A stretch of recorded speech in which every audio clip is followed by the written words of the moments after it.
అస్సలాము అలైకుం వరహ్మతుల్లాహి వబరకాతుహ్. నా పేరు షేక్ హనీఫా తస్లీం. నేను Maulana Abul Kalam Azad high school and కాలేజ్లో 9వ తరగతి చదువుతున్నాను. నేను ఈరోజు చెప్పబోయే అంశం స్వాతంత్ర్య దినోత్సవం గురించి.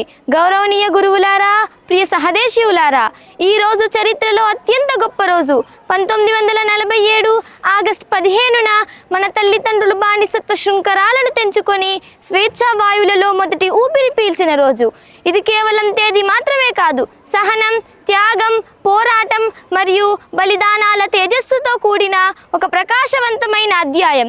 దీన్ని మనం ఎప్పటికీ గుర్తుంచుకోవాలి. ప్రియమిత్రులారా, ఈ స్వాతంత్రం మనకు బహుమతిగా లభించబడలేదు. దీన్ని సాధించడానికి మన పూర్వీకులు తమ ప్రాణాలను త్యాగం చేశారు.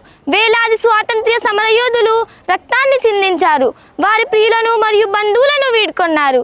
అయినప్పటికీ బ్రిటిష్ సామ్రాజ్యవాదం ముందు తల వంచలేదు.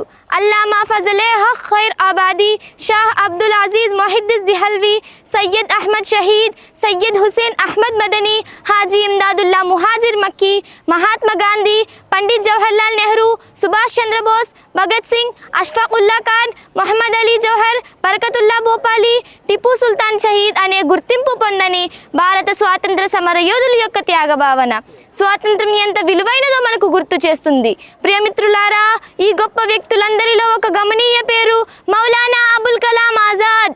వారిని మనం తరచుగా పండితుడు లేదా విద్యా మంత్రిగా మాత్రమే భావిస్తున్నాము. కానీ మౌలానా అబుల్ కలాం ఆజాద్ హిందూ ముస్లిం ఐక్యతకు నిదర్శనంగా నిలిచారు. ఒక విప్లవాత్మక పత్రికా రచయిత మరియు భారత స్వాతంత్ర్య ఉద్యమంలో ముఖ్యమైన మూల స్తంభాల వంటి వ్యక్తులలో ఒకరు. బ్రిటిష్ వారికి ఆయన కలం అత్యంత భయంకరమైన ఆయుధం. ఆయన తన అల్ హిలాల్ మరియు అల్ బలాగ్ అనే పత్రికల ద్వారా ప్రజలను మేల్కొల్పారు. ఆయన పలికిన ఈ మాట ఇప్పటికీ మన హృదయాలను తాకుతుంది. భారతదేశం కేవలం హిందువులు లేదా ముస్లింలది మాత్రమే కాదు, ఇది మనందరి సమిష్టి మాతృభూమి. రండి, అందరం కలిసి ప్రతిజ్ఞ చేద్దాం. మన పెద్దల త్యాగాలను వృధా కాకుండా చూసుకుంటాం. హిందూ ముస్లిం ఐక్యత, ప్రేమ, సోదరభావం మరియు శాంతిని కాపాడుతాం. మన దేశాన్ని అభివృద్ధి శిఖరాలకు చేరుస్తాం. ఈ కొన్ని మాటలతో నా ప్రసంగాన్ని ముగిస్తున్నాను. ధన్యవాదములు. వ ఆఖిరు దావానా అనిల్ హమ్దులిల్లాహి రబ్బిల్ ఆలమీన్.